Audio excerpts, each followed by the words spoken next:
Hello, welcome to Philosophy Roulette number 124. 124. Sort of amazing. Philosophy Roulette is where we get some philosophy off the internet and read and review it live for the viewing pleasure out there. Whoever you public people are, that's who this is for. Not actually sure about that, actually. Anyway, doesn't matter. I've been having a little bit of a... I did have some good luck. Somebody recommended I do something to read, so they recommended an author. So I read something from them. It was one of the people I've read before, one of the authors I've read before. And so I read another of their paper, and it was good, and that's nice. So if you have any recommendations out there about what to read, sometimes I just grab something off the philosophy journal list here and see how it goes. What's Aperon? I forget. Kalakgathagi. Oh, is this like Greek? Yeah, ancient philosophy. Yeah, why not? Take a look.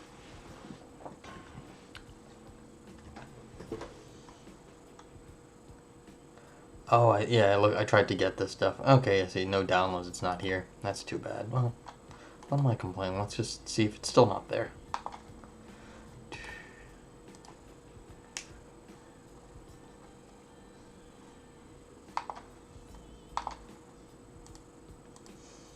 Nope.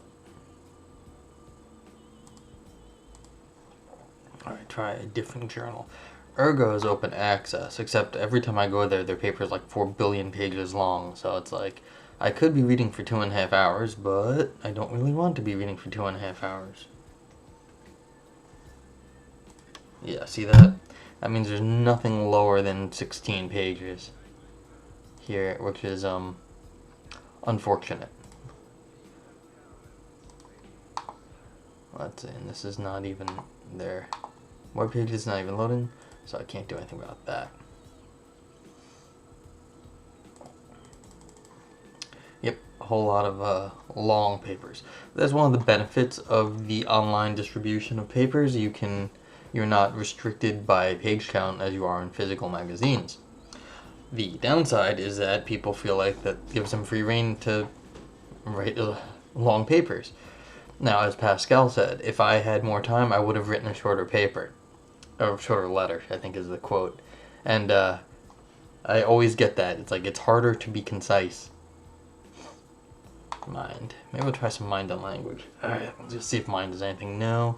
I don't know if I've read anything from Philosophia yet. I think that's a good idea. Maybe I'll check them out first. See if they have anything new.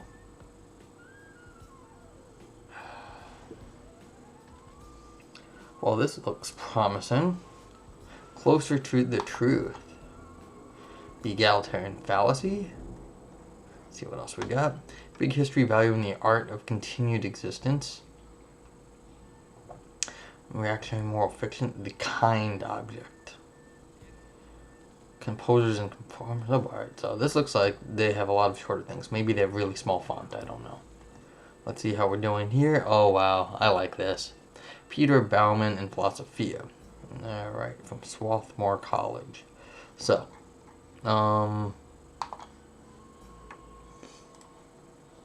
now it's a docx. Well, let's see exactly how long the docx is. Don't love docx files.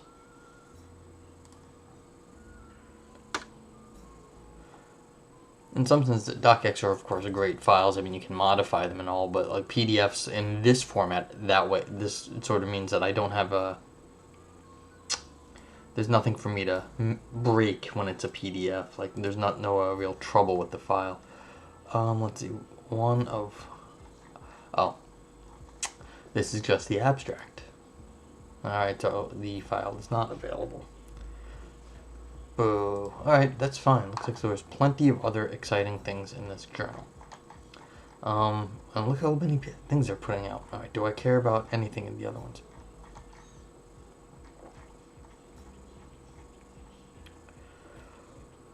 Let's see. Do I want mind? Let's just see what mind and language has here. Just because I haven't looked directly at mind and language. Okay, they're all too long. That makes everything easy. And mind itself. I think I looked at these. Okay, so they don't have anything. Oh, well, this is... Let's see what the new stuff is. If I think it's exciting. Alright, so this is open the review, and that's it for that page. So we're going to Philosophia, cool beans. Alright, so... Problem with Roulette's practical conciliation review. A response to Nietzsche's constructivism. Power of negativity. Oh, I think I read something from John Allen Chrisman. Did I read this one? I actually had started to reread a paper I had already read at one point, and I was like, oh man, it's terrible. I can't even remember stuff. I was like, man, everyone's writing on this topic. Well, that was the trouble. I had read a few papers on that topic, and then so when I was rereading, when I started rereading one, I couldn't identify it among the ones I had already read. Okay, so let's take a look at this one. Nothing, I have no real, that's 16 pages. Alright, this is 4 pages, that'd be amazing. I do have something to do after this today, so I'd like to be on the shorter side. Well, let's see about that. This one...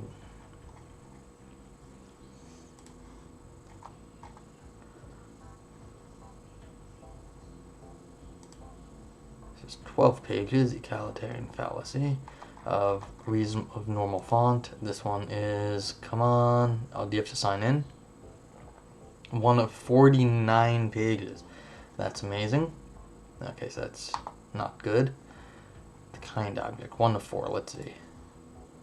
I'm liking these authors though, a lot of them have put their stuff up, so. Access token, oh, this is the access token. Okay, so let's see. How many pages of this? 4. Alright, you know what? I have stuff to do. Let's see. Download unavailable. That is terrible. That is just so terrible.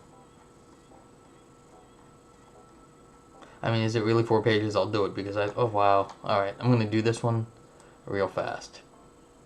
Alright, and then the other one, let's see. This is 12 pages. I can download this one. So... Okay, you know what? I'm going to do this one just because, you know what?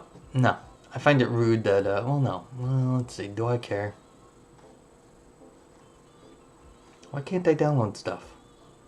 I want to download, print. Your does not allow printing.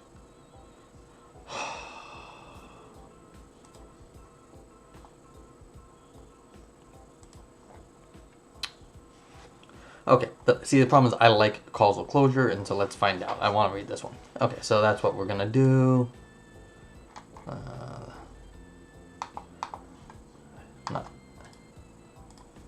So, it's a question of causal closure, and let's see what we have here. Now, if you join me live, which I hope you do, I don't see too many people here now, but you can grab this paper, this link to the fill paper page by... typing !paper in the chat box, and then that will bring up this link again. So that's always if you're here live and want to follow along.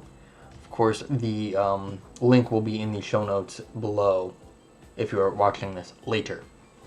So, and then you can get a hold of this stuff. So, the kind of object, and let's see if I can zoom in.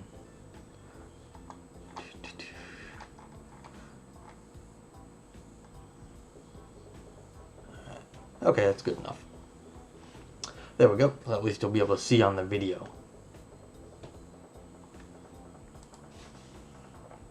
Is it loading? Is it not loading? Whatever. Okay, according to my loophole of causal closure, Gamper 2017, universes are not affected directly by other universes, but may be affected indirectly. The loophole is the possibility of an interface between universes. Well, what's a universe mean here? I'm not entirely sure, but I'm sure I should have read this paper. Notwithstanding that such a possibility is welcome, considerable work must be done before any actual loophole can be visualized. I, in the same place, address some of the challenges, including the most pressing one, which is that a decision must be made if such an interface is possible at all. The loophole view is based on a shift in interest from where the causes of a particular universe are to where they are not. Alright, so A standard definition of causal closure tells us that a universe is causally closed if and only if all causes of events in the universe are in the universe and all effects of events in the universe are in the universe. Now we alter this definition, focusing on where the causes are not instead of where they are, and state that a universe is causally closed if and only if no cause of another universe causes an event in our universe. Alright, so this is another universe and like being in. This is sort of got this in the universe locution right here. And so I'd like to get a more careful, oh no, not careful. This is plenty careful. But I'd like to know what it is to being in, because being in is a quite often a complicated term. What it is to be in something, like being in a relationship, being in a in an institution, being in something or other. So being in the universe doesn't, I know it's a pretty normal thing to say, but to tell you the truth, when you get to things the size of the universe, what does it mean to be in the universe? It's not like you're in your house when you're in the universe. It's not the same sort of being in. So, okay. Still, the citation concerns a difficulty for the standard view of causal closure to account for a very first event of a universe. The loophole view, however, allows a cause of a first event. Naturally, this cause of a first event of a universe cannot belong to another universe. However, on the loophole view of causal closure, there is another possibility. We can add a disjunct to the phrase, all causes of events in the universe belong to the very universe, and state that all causes of events in a universe belong to the universe itself or to an interface between the universe itself and another universe without violating the updated version of causal closure. Okay, so this is, again, with the interface is what it is to be in, and then if it isn't in, it can interface. So you'd be setting up a second sort of way to have causality in your universe via interface. Not just requiring the property of being in.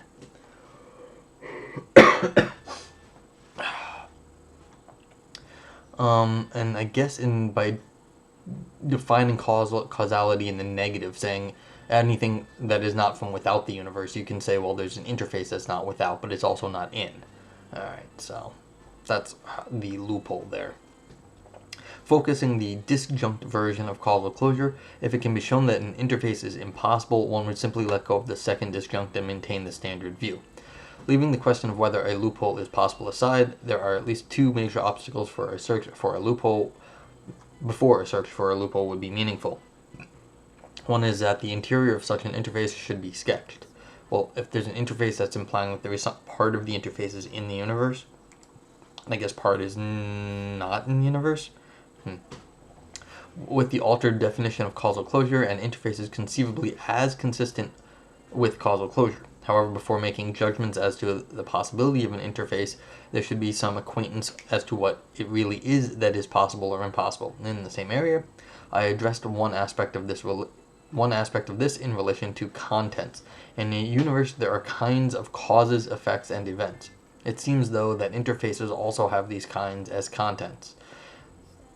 So we're getting a third sort of thing in between. Yeah, so maybe we got... Okay, so something, you're having something new, like a new ontology, a new form of being at that point, what the interface is, because it's not a universe in itself, but it has the same things. An object can seemingly be made that interfaces must really be universes since they consist of the same kinds. Yeah, new sort of universe, interface universe.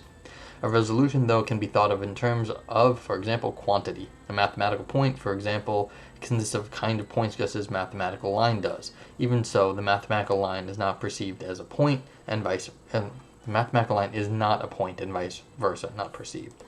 Just is not. This leads to the second major obstacle, which concerns not the relation between the contents of a universe and an interface, but the relation between the contents of different universes. If there is at least one interface between universes, there are at least two universes, where a universe is a domain of things under certain ontological status, for example, physical things or mental things. How do things of different ontological status relate? If they do not relate causally, how can they relate? The positive answer that will be suggested in this paper, which therefore supports the loophole view, is that they relate as kind. Alright. The kind object.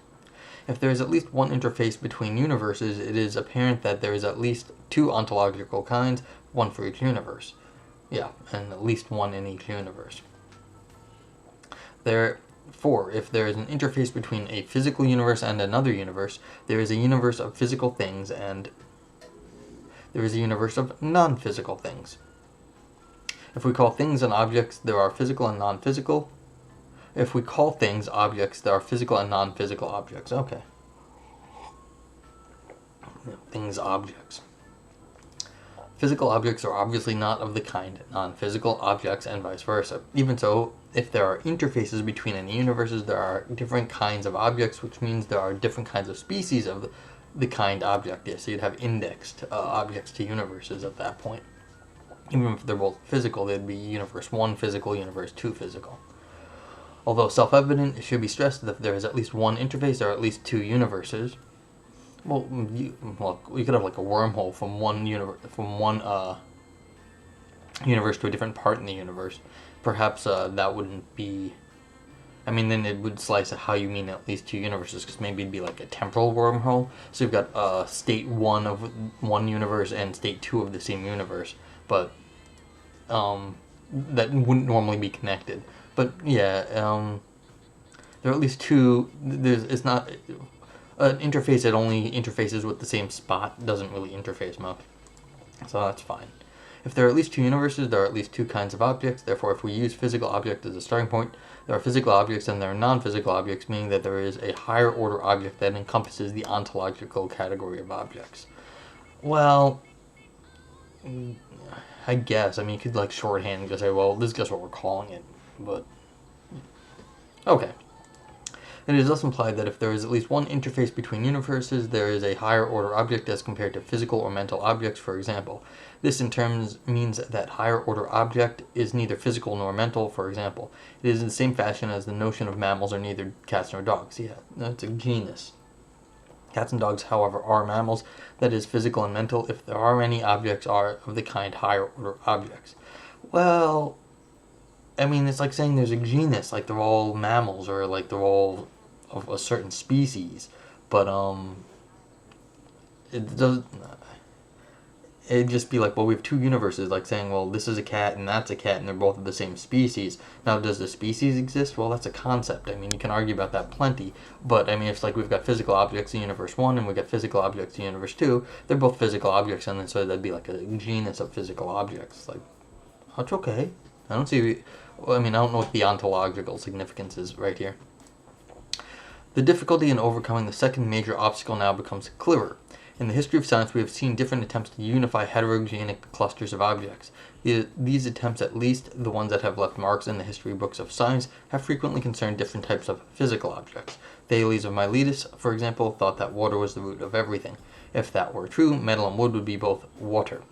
Perhaps a more fitting example is the notion of mass, which encompasses celestial and earthly bodies, for example. The properties of the higher order objects sought for are thus neither physical nor mental nor mathematical, for example.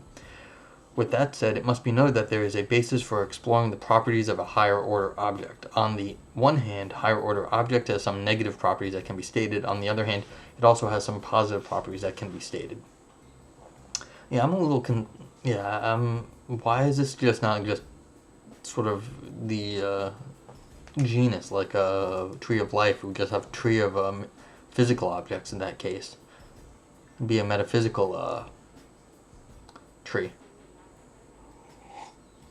Yeah, metaphysical tree of ontology. We should make one of those. That'd be fun. It'd be fun to look at. Okay, what the kind of object cannot be? Let the sought-for higher object be called omega. Just as the properties of mass include neither earthbound nor divine, omega is neither physical nor residing in a consciousness. Okay, so this is like ramified physical, though. Like, it's nowhere else. It's just a physical thing, but we don't know. It's like pan-universe, though. I should also mention, just occurred to me, that I mean, the logicians who I have dealt with in the past, some of them are non-classical and they deal with very strange objects according to like normal everyday stuff. So you'd have like things with impossible properties, contradictory properties, and they'd be also physical and non-physical, and there'd be stuff like that too. And I don't think they would have any problem talking about any of this stuff, and I'm not even sure that they would find this stuff a problem. They'd just be like, yeah, it's all physical, because it is defined as such. So, what the multi-universe is getting you, I'm not sure for them it would matter, but like, that'd be just a different perspective on the same sort of property issue here of what it is to be physical, because they slice stuff up like that. They give it impossible properties. You'd have impossible world, so an interface between an impossible world and a possible world would be sort of like this possible universe and an impossible universe. I think there's a parallel discussion to be had there. Okay, anywho, what the kind of object can be. 4 fundamental kinds of properties can tentatively be listed. Epistemological properties. Omega is not natural and cannot be defined operationally. It could, however, be defined in hypothetical deductive context. Yeah, sure. Logic, as I was just saying. Causal properties. If the notion of causal closure and a loophole in it have any meaning, omega should have causal properties. Sure. Mereological properties. Analytically, omega has neither mereological properties or does not. Sure. If it has such properties, it seems as if physical and potential other kinds of objects on the present level of conceptualization, that is, as omega, have the same mereological properties. Yeah, so if you want to slice it up in different ways, whatever that would conceptually be. I don't know, like, how would you slice up a genus? Like, you slice up the genus of feline. How does feline have mereological properties? I mean, it's a biological thing, but it's more of a conceptual way we organize stuff, so I think this is pushing us back to epistemological. Anyhow, but yeah, either it does or it doesn't, and then I guess those would fall down to the lower level of the physical objects, maybe. Dimensional properties. It must be determined whether or not omega has dimensional properties. If not, the physical universe has such unique properties that are not shared with other potential universes. Sure, so maybe in different universes, physical objects exist in different dimensions. And so in our universe, it has like 3 dimensions in time. In other universes, maybe 2 dimensions, or maybe there's 2 time dimensions, maybe there's something else. Who knows? But okay. Sure. So this is a follow-up paper to the earlier paper, which of course I have not read. And this loophole view. Okay, so that's it. That was a short paper, which is fun for me because I have somewhere to be. But yeah, so the question is, how much can we really push this concept of if there's a connection between universes, some sort of transfer between them, or interface as it's said here. If there's an interface, then if there are different objects in different universes, and what would it be? Now, the problem I have with this, which is not a terrible problem, it really isn't, is that I don't know what a universe is at this point. This is what my comments on being in were about before. What is it to be in a universe? Because I'm not like I'm in my house, I'm in this room. Being in a universe doesn't seem to be of the same sort when it's a metaphysical universe and we're dealing with metaphysical sorts of things. It's just like, well, is this the structure of reality? And if you're saying, well, I'm in a different structure of reality, then you're just doing metaphysics. I mean, okay. And then you say, well, there's 2 metaphysics and then 2 ontologies, and what do you do in that case? Now, the analysis of forcing through a second sort of ontology that is connected to our ontology, but then has to deal with it, that's an interesting question. But it seems just a highly metaphysical sort of just analysis on which is not really a bad thing. This is actually a pretty good thing in terms of getting clear on maybe what we mean by mental or physical objects here. Because if we're going to compare a second metaphysics that has some sort of interface to ours, how could like physical 1 objects in universe 1 interact with physical 2 objects in universe 2? And then that would probably force people to at least get some structure to their thought about what the metaphysics of these things are. And so that is kind of what the strategy is here, the sort of omega meta-ontological consideration. Do I have anything else to say? I guess I'd like to look up the causal closure argument instead of saying everything has to be in the universe. Again, because I don't know what it is to be in the universe. Then to say, well, it's not anything that is the causally closed if and all are in the universe, and all effects events are not. Now we can alter this definition and say where they're instead not where their state where is no other cause of another universe. So this is something that another universe is not in the universe, and it just can't be something that is not in, the cause can be not in. So again, as I mentioned from in the stuff in the logicians, what does it mean to be in another universe? Is that just the negation of being in a universe? And then you have to answer questions, uncomfortable questions, because if you're doing stuff like this, is there a second logic that's going on? Because what is to be in and then not be in? You have a negation there. And what is the existential force of universe when you are not in the universe? Like saying not in the domain of discourse. Well, if it's not in the domain of discourse, fine, but then can you existentially quantify over it? What is the existential force of that then? And if you're not putting existential force on the existential quantifier, if you're just saying, like, say, something, then you are losing the causal efficacy of the other universe. So there are logical considerations in this locution right here. It's this is getting very difficult because what counts as in the universe and how do you quantify over things that are not in the universe in the normal way?